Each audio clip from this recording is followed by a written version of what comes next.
सर्वप्रथम साथीहरू सम्पूर्णलाई साउन 15 खिर खाने दिनको शुभकामना।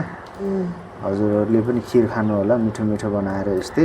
बाहिर निस्किला के खिर त मेरो जस्तै खिर बनाउने मान्छे हुनुहुन्छ होला तपाईहरुको पनि। म चाहिँ सुरु गरौँ है त अब फेरि मुखबाट पानी आउला त्यो भन्दा चाहिँ अब यो भन्दा सुरु गरौँ है त ल। कडक्क फर्किन्छ बाघको चाहिँ बङ्गारो त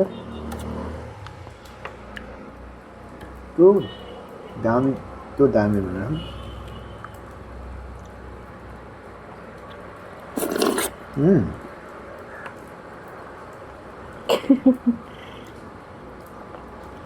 खानु पाएर क्या त्यस्तो मिठो भएर